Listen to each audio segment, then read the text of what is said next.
Operation सिंदूर पर संसद में फर्स्ट डे फर्स्ट शो। मैं विपक्ष के सम्मानित साथियों से कहना चाहता हूं कि आपको प्रश्न पूछना है तो यह प्रश्न पूछिए, क्या ऑपरेशन सिंदूर सफल रहा? तो उसका उत्तर है हां।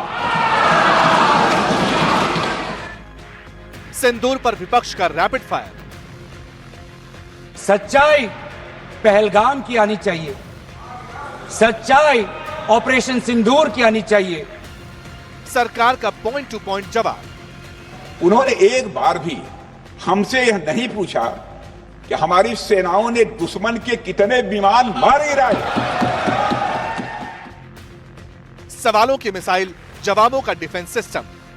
ऐसी ये क्या पाबंदी है कि सीडीएस को ये कह रहे हैं कि हमारे लड़ाकू जहाज ने पहले दिन गलतियां की, गलतियां हमने सुधारी और दूर से हमने आक्रमण किया।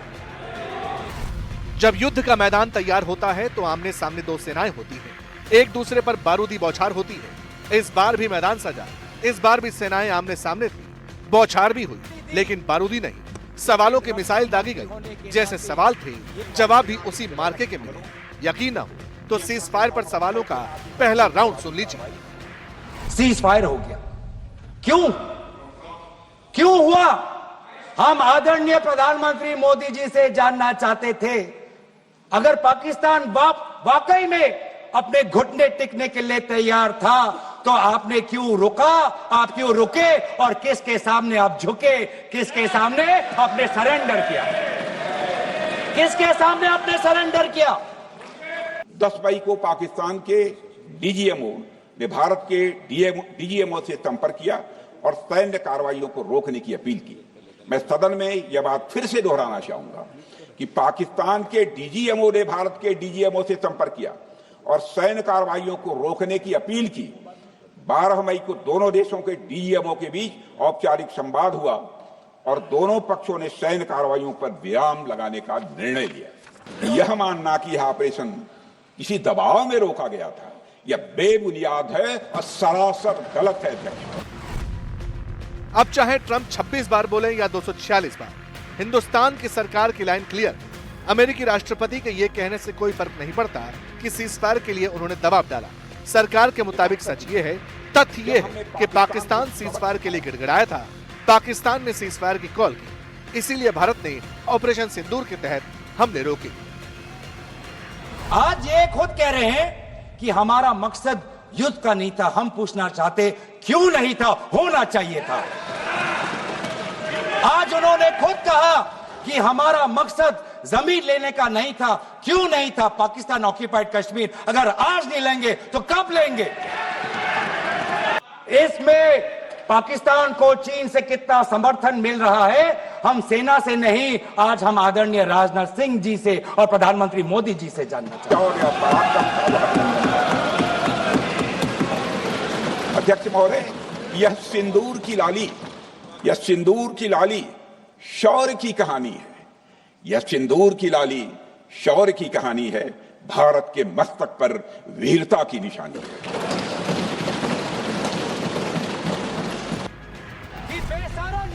अब जहां तक अचानक हुए सीज फायर का सवाल है तो विपक्ष ये मुद्दा इतनी जल्दी खत्म नहीं करेगा, क्योंकि विपक्ष इस मुद्दे को आगे तक ले जाना चाहता है। इसीलिए सीज फायर पर सवालों का गोला बारूद तैनात है।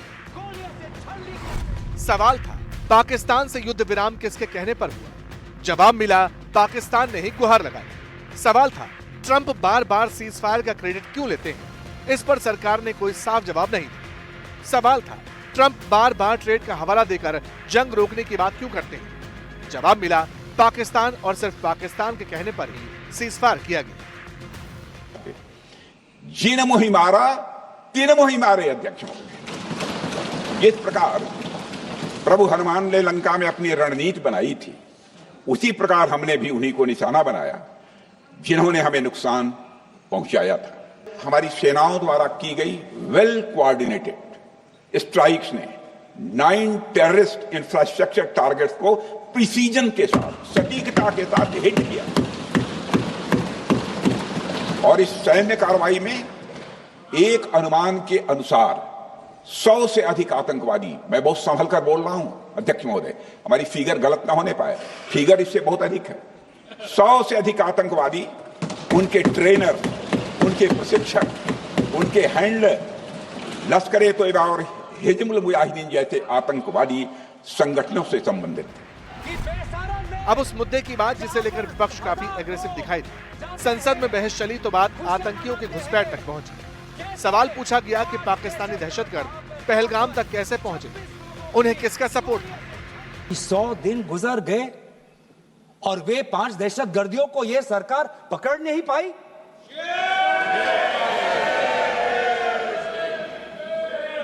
देश के वो लोग ये भी जानना चाहते हैं कि ये जो 5 दहशतगर्दे थे, दहशतगर्दी जो आए टेररिस्ट, निश्चय इनको किसी ने पनाह दी, निश्चय इनको किसी ने जानकारी दी, निश्चय ये पूरा जो 1 घंटा का जो उन्होंने गोला बारूदी की, उसके बाद ये फरार हो गए। उनको फरार होने में भी किसी ने उनकी मदद की और आज भी ये 100 दिन हो गए और सरकार के पास कोई जवाब नहीं। Create a narrative, prepare the diplomacy for the launch of Operation Sindoor. And the result of that diplomacy, only 3, apart from Pakistan, opposed Operation Sindoor. Only 3. Bharat के विदेश मंत्री पर भरोसा नहीं करोगे? ओथ लिया हुआ व्यक्ति यहाँ पर बोल रहा है, ही इज रिस्पॉन्सिबल। माननीय अध्यक्ष जी, इसीलिए ये वहां बैठे हैं और 20 साल तक वहीं बैठने वाले हैं। अब वो सवाल भी सुन लीजिए जिसकी चर्चा पूरा विपक्ष लगातार करता आया है। सवाल हिंदुस्तान के फाइटर जेट राफेल को लेकर हुआ। पूछा गया, आखिर ऑपरेशन सिंदूर को लेकर भारत को क्या नुकसान हुआ? क्या भारत के कुछ लड़ाकू विमान भी हमले में नष्ट हुए? पाकिस्तान हमारे किसी भी टारगेट को हिट नहीं कर पाया अध्यक्ष महोदय, और हमारे किसी भी इंपॉर्टेंट एसेट को नुकसान नहीं हुआ है। किसी भी परीक्षा के परिणाम में रिजल्ट मैटर करता है। यदि किसी परीक्षा में कोई बच्चा अच्छे मार्क्स लेकर आ रहा है तो हमारे लिए उसके मार्क्स मैटर करने चाहिए। हमें इस बात का ध्यान नहीं रखना चाहिए कि एग्जाम के दौरान उसकी पेंसिल टूट गई थी या उसकी पेन खो गई। इसी बयान को विपक्ष बार बार पकड़ रहा है। कहा जा रहा है कि सरकार सच बता दे, वास्तविकता बता दे, क्योंकि देश में सच सुनने की हिम्मत है और देश के पास सिर्फ 35 राफेल ही हैं। लेकिन राफेल से भी ज्यादा रायता सीज फायर की थ्योरी पर है। गौरव गोगोई से लेकर हुड्डा, संसद में ट्रंप का नाम बार बार कई बार गूंजा। बहरहाल इसे तो अभी ट्रेलर मानिए, क्योंकि ऑपरेशन सिंदूर पर शास्त्रार्थ वाली बड़ी जंग बाकी है। क्या करना क्या है? नमस्कार, एनडीटीवी में आपका स्वागत है। मैं हूं विकास भदौरिया और मानसून सत्र का आज जो है ऑपरेशन सिंदूर को लेकर चर्चा का दूसरा दिन है। गर्मा गर्म चर्चा लगातार कल लोकसभा में होती रही। आज चर्चा का दूसरा दिन लोकसभा में, जबकि राज्यसभा में भी आज चर्चा की शुरुआत होगी। आज बड़े दिग्गज इस चर्चा में हिस्सेदारी करने वाले हैं। प्रधानमंत्री नरेंद्र मोदी भी इंटरवीन करेंगे, चर्चा के दौरान बीच में अपनी बात रखेंगे। इसके अलावा गृह मंत्री अमित शाह भी अपना पक्ष इस पूरे ऑपरेशन सिंदूर के दौरान बहस में रखने वाले हैं। विपक्ष की तरफ से राहुल गांधी, प्रियंका गांधी और अखिलेश यादव भी इस चर्चा में हिस्सेदारी करने वाले हैं। तो बड़े चेहरे देश की जिन पर नजर रहती है वे सभी आज इस ऑपरेशन सिंदूर की बड़ी बहस में हिस्सेदारी करेंगे। राज्यसभा में भी आज जब चर्चा शुरू होगी तो राज्यसभा में भी बड़े चेहरे आज ऑपरेशन सिंदूर को लेकर सरकार के पक्ष और विपक्ष की तरफ से एक दूसरे पर हमलावर होंगे और इस पर एनडीटीवी की पैनी नजर है। इस बहस से जुड़ी हुई सबसे पहली खबर सटीकता के साथ एनडीटीवी ही आप तक पहुंचा रहा है। देखिए, आज जब संसद में बहस शुरू होगी तो उससे पहले आज हम संसद के बाहर विजय चौक पर हैं। मौसम बहुत सुहावना है। कल उमस भरी गर्मी थी और वो गर्मी बहस के दौरान सदन के अंदर भी महसूस की गई, लेकिन आज मौसम सुहावना है। चाय और पकौड़ों का मौसम है। हमारे साथ तमाम गेस्ट भी जुड़े हुए हैं। दीपक बोहरा साहब डिमांड कर रहे थे, एम्बेसडर दीपक बोहरा जुड़े हुए उनके पास आएंगे और डिमांड कर रहे थे चाय और पकौड़े मिलने चाहिए। गरम चाय, गरम पकौड़े, गरम चाय, गरम पकौड़े। बिल्कुल। हमारे साथ डॉक्टर हर्षवर्धन है, वरिष्ठ पत्रकार हैं, और हमारे साथ यूके देवनाथ हैं, ग्रुप कैप्टन रिटायर्ड हैं। वे भी हमारे साथ इस चर्चा में जुड़ेंगे। चर्चा की शुरुआत हर्षवर्धन से कर लेते हैं। हर्षवर्धन, एक बड़ा सवाल ये है, कल राजनाथ सिंह ने कहा कि परीक्षा में जो मार्क्स आते हैं उनकी अहमियत होती है। पेंसिल टूट गई या दूसरे पेन से परीक्षा लिखी, ये बहुत ज़्यादा इम्पॉर्टेंट नहीं है। लेकिन बड़ा सवाल ये था कि उससे पहले जब लगातार विपक्ष की तरफ से सवाल उठ रहे थे, पाकिस्तान को एक तरह से क्लीन चिट देने की कोशिश हो रही थी, तो टीआरएफ के वो आतंकी जिन्होंने पहलगाम पर हमला किया था वो ढेर कर दिए गए।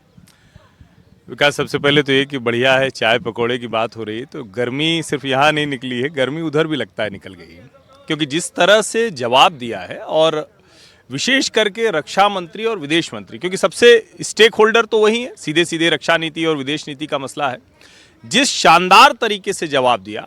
और उसके बाद विपक्ष, मतलब अब हम नज़दीक में जाकर बम फेंक के आए, ये तो आज तक हमने नहीं सुना युद्ध में, कि नज़दीक पहुंचना है और बम फेंक देना है। फिर ये कि डोनाल्ड को करो या मैकडोनाल्ड को करो। तो अब मैं तो कल मैं सुन रहा था तो मुझे लगा कि क्या ये सचमुच ये विपक्ष के नेता उस तैयारी से आए हैं, जितने संवेदनशील मुद्दे पर, जितने बड़े मसले पर। और ये एक बड़ा पॉइंट स्कोरिंग के लिए भी उनके लिए था कि अगर वो कुछ देश के सामने बता पाते, अगर वो कुछ ऐसे पॉइंट रख पाते कि देश भर में चौक चौराहे पर चर्चा होती, गली मोहल्ले में चर्चा होती, गांव में चर्चा होती। लेकिन निकला क्या? अंत में ये निकला कि जिस ऑपरेशन सिंदूर ने दुनिया में एक बड़ा उदाहरण प्रस्तुत किया, जिस ऑपरेशन सिंदूर के बाद भारतीय सेना और भारतीय सैन्य उपकरण, सेना की प्रतिष्ठा बढ़ी और सैन्य उपकरण की डिमांड बढ़ गई, उसके बावजूद भारत का विपक्ष लगातार ऐसे सवाल खड़े कर रहा है जिसका कोई बहुत आधार नहीं दिखता है। ये समझने वाली बात है। और देखिए हर्षवर्धन जी, जो बात आपने कही ना कि कोई बड़ा आधार नहीं दिख रहा था कि विपक्ष सवाल उठाए, सरकार के साथ ऑपरेशन के दौरान खड़ा था, ये बहुत अच्छी बात थी। लेकिन ऑपरेशन के बाद जिस तरह के सवाल पूछे गए और इस बहस से पहले जिस तरह से पूर्व वित्त मंत्री, गृह मंत्री पी चिदम्बरम ने सरकार पर सवाल उठाए और पाकिस्तान को क्लीन चिट देने की कोशिश की। हमारे साथ ग्रुप कैप्टन यूके देवनाथ हैं। कल फोर्सेस ने जवाब दे दिया चिदम्बरम साहब को। देवनाथ जी, इसमें कोई शक नहीं है कि भारत की फ़ौज, हमारा सुरक्षा तंत्र चाक चौबंद है, मजबूत है। कोई भी अगर घुसने की गुस्ताखी करेगा तो देर सबेर, अभी नहीं तो कल परसों तक हम उसको पकड़ लेंगे। समय लगता है, इंटेलिजेंस आती है, उसके बाद कार्रवाई की जाती है। कार्रवाई के दौरान भी ये पूरी कोशिश की जाती है कि हमारी तरफ कोई कैजुअल्टी ना हो, क्योंकि हमारी तरफ कोई कैजुअल्टी ना हो तो जितने कमांडर ज़मीन पर होते हैं वो फूंक फूंक कर कदम रखते हैं, समय लगता है। मेरा देश की जनता से सिर्फ यही निवेदन है, विपक्ष से भी यही निवेदन है कि फ़ौज को, सुरक्षा तंत्र को, पुलिस को, सीआरपीएफ, बीएसएफ और जेएनके पुलिस को समय दीजिए। ऐसे किसी भी ऑपरेशन के समय में आप इराक देख लीजिए, आप सीरिया देख लीजिए, आप अमेरिका, हमास, कहीं पर भी देख लीजिए, किसी भी इस तरह के पुलिस ऑपरेशन में समय लगता है। पार्लियामेंट में बात हो रही है, ज़रूर विपक्ष का काम है सरकार को जगाए रखना, सजग रखना, लेकिन एक पॉजिटिव कंस्ट्रक्टिव मैनर में, अगर सौहार्दपूर्ण वातावरण में, जैसे कि अभी भगवान ने व्यवस्था कर दी विजय चौक में, मीठी मीठी बातें हों ताकि हम सीख सकें कि क्या कोई चूक हुई, अगली बार क्या करेक्टिव एक्शन लेना है, ताकि अगली बार का हमारा जो करेक्टिव एक्शन है वो फौज को, सुरक्षा तंत्र को और देश को और ज़्यादा मजबूत बनाए। जी बहुत बहुत शुक्रिया देवनाथ जी। आपके पास फिर से लौटेंगे। हमारे साथ एम्बेसडर दीपक बोहरा हैं। दीपक बोहरा जी, कल हमने देखा कि बहस की शुरुआत से पहले सरकार की तरफ से अपील की गई कि ऐसी कोई बात ना कहें जिससे भारत का अंतर्राष्ट्रीय स्तर पर या पाकिस्तान को उसको लाभ मिले। क्या सरकार की तरफ से ये कहना, हाउस में लोकसभा अध्यक्ष की तरफ से ये कहना, विपक्ष में इतना ही भरोसा नहीं सरकार को? बहुत बहुत धन्यवाद सर। जब भी आपके साथ होता हूँ बहुत अच्छा लगता है। अभी मैंने हर्षवर्धन और ग्रुपी साहब की बात सुनी और आप तो खैर यू आर आउटस्टैंडिंग। जब भी कुछ आप कहते हैं मैं दोनों कान खोल के सुनता हूँ कि आप क्या कह रहे हैं।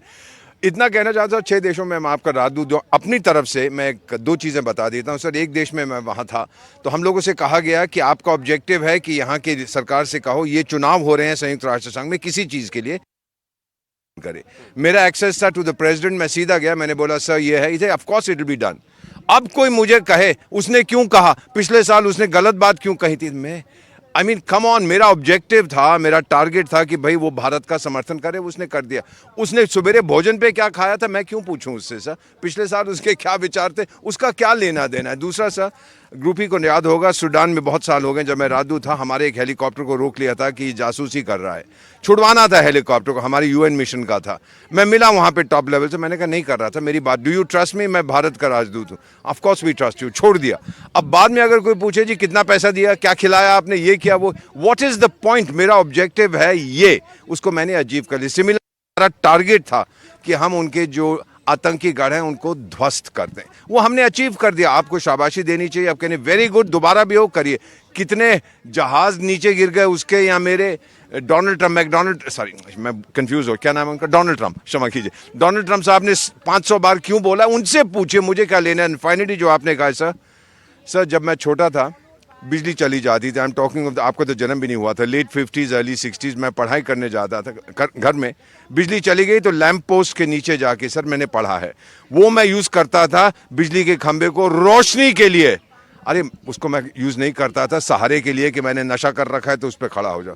पार्लियामेंट में भी जितने हमारे सांसद हैं, मेरा आपसे निवेदन है, give me light, I don't want support, मुझे रोशनी डालिए, ऐसे सवाल पूछिए जाके मेरी भी जानकारी बढ़े। ये सिर्फ आलोचना करने से क्या होगा sir, you will lose credibility. दुनिया में कई लोग हैं, कई मेरे पास मैसेजेस आए मेरे ग्रुप से कि हमारी ऑपोजिशन क्या कर रही है, बेसिक इश्यूज को हाथ नहीं लगाते, कोई कुछ कह देता है, कोई कुछ कह देता है, दिस इज इट। इसी पर सवाल लेंगे हम, हमारे साथ हर्षवर्धन जी हैं, वरिष्ठ पत्रकार हैं। हर्षवर्धन, जो बात कही एम्बेसडर बोरा ने कि बेसिक इश्यूज हैं उनको नहीं उठा रहे हैं, जब ऑपरेशन सिंदूर पर बहस स्वीकार हो गई, बहस शुरू होने जा रही है, तो उससे पहले 1 घंटे पहले विपक्ष SIR के मुद्दे पर हाउस नहीं चलने दे रहा है।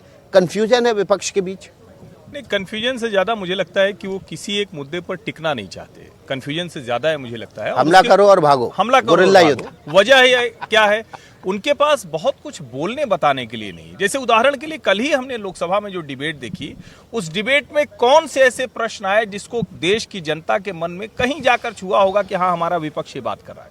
और जब हम ये कहते हैं, राजनाथ सिंह ने जो जवाब दिया उसका भी वो मजाक बना रहे हैं कि पेंसिल टूट गई और जहाज का कितना, अब पता नहीं, वो भारत की क्षमता को समझ नहीं रहे हैं। भारत वो वाला भारत नहीं रहा जिसमें अमेरिका से गेहूं चाहिए और 7वें बेड़े की मदद चाहिए। हम इंडिजिनस टेक्नोलॉजी के बल पर, हम अपनी क्षमता के बल पर, अपने शोध के बल पर, अपनी प्रोडक्टिविटी के बल पर हम आज यहाँ खड़े हैं। तो मुझे लगता है कि थोड़ा विपक्ष को ये समझना चाहिए, वो टाइम मशीन में भी थोड़ा पीछे फंसे हुए। दूसरी जो बड़ी चीज है, जब आप इतना बड़ा अवसर पाते हैं तो देश की एकजुटता विपक्ष की तरफ से दिखनी चाहिए। ये सिर्फ सत्ता पक्ष का काम नहीं है, सत्ता पक्ष का काम विपक्ष के हर सवाल का जवाब देना है। और मुझे लगता है कि कल रक्षा मंत्री राजनाथ सिंह और जो विदेश मंत्री डॉक्टर एस जयशंकर ने कहा कि न तो मध्यस्थता हुई है, न पीएम की प्रेसिडेंट ट्रंप से कोई बात हुई है, और हम किसी के भी साथ ट्रेड की वजह से कोई भी युद्ध विराम। अब ये स्पष्टता से बता दिया, अगर इसके बाद भी वो ढोल पीट रहे हैं, वही राग गा रहे हैं, तो इसका मतलब थोड़ा देश की जनता को कम समझ में आता है। बिल्कुल। और देखिए यूके देवनाथ जी, आपसे एक सवाल लेंगे। भारत ने पाकिस्तान के भीतर घुसकर कार्रवाई की, भीतर घुस के अंदर की भीतर घुसकर मारा। बहावलपुर से लेकर और पीओके में जो आतंकी अड्डे थे उनको ख़त्म किया। एयर बेसिस पर 1900, मुझे लगता है कि बांग्लादेश वॉर के बाद पहली बार ऐसा हुआ होगा कि एयर बेसिस पर अटैक किया। उसके बावजूद भी सबूत मांग रहे हैं विपक्ष की तरफ से। सबूत इस बात के अब मांगे जा रहे हैं कि क्या इसमें पाकिस्तानी इन्वॉल्वमेंट था। तो मतलब कुल मिला के ऐसा लगता है कि विपक्ष को सरकार की टांग ही खींचनी है किसी न किसी मुद्दे पर। आपने सही फरमाया। हो ये रहा है कि हमारे इस प्रोग्राम को भारत के लोग देख रहे हैं, पाकिस्तान के भी लोग देख रहे हैं, और विडंबना ये है कि पाकिस्तान के लोग इसलिए देख रहे हैं, वो हमारे विपक्ष के लोगों की बात सुन रहे हैं, वो हमारे विपक्ष से जो कमेंट आते हैं उनको चुन चुन कर उसमें से मीन मेक निकाल कर भारत की तरफ हास्यास्पद कमेंट कर रहे हैं। अगर आप पाकिस्तानी सोशल मीडिया देखें तो राजनाथ सिंह जी ने जो कहा, श्री एस जयशंकर जी ने जो कहा, उस पर कमेंट नहीं आ रहे हैं। पाकिस्तानी की जो सोशल मीडिया है उसमें सारे जो कमेंट आ रहे हैं वो हमारे विपक्ष के जो नेताएं हैं, कुछ शायद इर्रेस्पॉन्सिबल स्टेटमेंट भी हैं पार्लियामेंट के फ्लोर पर, जो कि रिकॉर्ड भी होते हैं। पाकिस्तान की सोशल मीडिया उस पर टिप्पणी कर रही है। मेरा सबसे अनुरोध यही रहेगा, क्योंकि मैं खुद एयरफोर्स में था, फाइटर पायलट था, मैं सबको बताना चाहता हूं कि जहां तक भारत की फौज है, मेरे ख्याल से एक copy book, text book attacks हमने किए। ज़रूरत पड़ने पर और भी गहराई में जा सके, हम और भी एक्यूरेट हमले कर सकते हैं। मैं दर्शकों को बता देता हूं कि इस बार हमारा जो ब्रीफिंग था, एम था, भारत सरकार, मिनिस्ट्री ऑफ डिफेंस से बहुत क्लियर था कि हमें एक छोटी सी चोट पहुंचानी है ताकि हम उनको पाठ पढ़ा सकें। उनको पूरी तरह से नेस्तनाबूद करने का जब हुक्म आएगा, हम वो भी करके दिखा सकते हैं। बिल्कुल। तो देखिए, नेस्तनाबूद करने का जो हुक्म आएगा वो भी करके दिखा सकते हैं। ये इस तरह की ब्रीफिंग थी फोर्सेस को। लेकिन विपक्ष जो है वो इस बार ऐसा लग रहा है कि ऑपरेशन सिंदूर पर जिस तरह से सरकार के साथ खड़ा रहा था, वो उसका धैर्य छूट गया और अपनी नैसर्गिक जो क्षमता है उसका प्रदर्शन करते हुए वो इस बात पर आ गया कि हम विपक्ष हैं और सरकार का हमें इन केन प्रकारेण विरोध करना है। लेकिन एम्बेसडर बोरा, विपक्ष के तमाम सांसद भी विदेश गए, तमाम देशों के बीच भारत का जो संदेश था उसको पहुंचाया, पहलगाम से लेकर और इंडिया के भारत के जो पाकिस्तान के भीतर घुसकर हमले थे उसकी पूरी ब्रीफिंग दी गई। क्या अपोजिशन जब ये सवाल उठाता है तो अपने उन सांसदों से बात नहीं कर लेनी चाहिए उनको? बहुत अहम प्रश्न पूछा। 100% उनको समझ जाना चाहिए कि हमने क्यों भेजा। ये अक्सर मेरे करियर में मैंने देखा है। एक लेवल पे तो मैं करता हूँ एज इंडियाज एम्बेसडर या जो भी एम्बेसडर वहाँ पे होता है। दूसरे लेवल पे सर हम लोग बातचीत करते हैं हमारे लीडर्स, बट जब एक डेलीगेशन जाता है वो किन से मिलते हैं? वो ऑपोजिशन से मिलते हैं, सरकार से मिलते हैं, एकेडमिक से मिलते हैं, जर्नलिस्ट से मिलते हैं। उनको बताते हैं कि सच्चाई ये है और उनकी बात में बहुत महत्व होता है। लोग कहते हैं भाई ये तो ऑल पार्टी मूवमेंट है, ये सच बोल रहे हैं, सुनिए ये क्या कह रहे हैं। इसीलिए बहुत कामयाबी हमको मिली है। सर फाइनली जल्दी से बता देता हूं, डोनाल्ड ट्रंप साहब ने जब पहलगाम हुआ उन्होंने ट्वीट किया था बड़ा दुख हुआ, चलिए कहानी खत्म। उसके बाद क्या होता है, उनके उपराष्ट्रपति जब हमने आतंकी ठिकानों को नष्ट कर दिया, उनके उपराष्ट्रपति ने प्राइम मिनिस्टर से बात की कि पाकिस्तान आप पे बड़ा हमला करने वाला, हमने कहा संभाल लेंगे, हम देख लेंगे, हम जवाब देंगे। फिर जो उसके विदेश मंत्री हैं वो हमारे विदेश मंत्री से कहते हैं कि अब वो कह रहे हैं कि आप हमें बहुत मार पड़ रही है तो आप जरा कुछ देर तक सीज फायर करिए या गोली मत चलाइए। हमने कहा वो डायरेक्टली मुझसे क्यों नहीं बात करता? उसने फ़ोन किया हमको कि भाई मुझे माफ़ कर दो, अब मैं नहीं और लड़ूंगा। हमने कहा ठीक है, कुछ देर के आप सुन लीजिए इसको, कुछ देर के लिए हम रोक रहे हैं। उसने फिर जो है आतंकिस्तान, उसने मार्को रूबियो को शायद फ़ोन करके बोला देखिए थैंक यू वेरी मच, वो मान गए हैं। वो डोनाल्ड ट्रंप के पास भागा गया होगा कि मिस्टर प्रेसिडेंट ने फटाक से देखो जी मैंने रुकवा दिया। अरे आपने क्या रुकवाया है भाई, वो तो मैंने रोका है, आपने कोई प्रेशर नहीं डाला। और अगर आप वो गलती करते प्रेशर डालने की तो हम वो सीज फायर भी नहीं एक्सेप्ट करते। समझ जाइए ये इंडिया नहीं है, ये भारत है और ये ग्रुपी यूके देवनाथ का भारत है। एस फाइटर पायलट, मुझे तो सुना है सर ग्रुपी साहब कि जब आप फ्लाई करते थे दुश्मन कहता था भाग जाओ यहां से, यूके देवनाथ आ रहे हैं अपने जहाज में। Highly decorated fighter pilot, I salute you sir, thank you very much. और आपने बुलाया उनको सर, आपका भी धन्यवाद।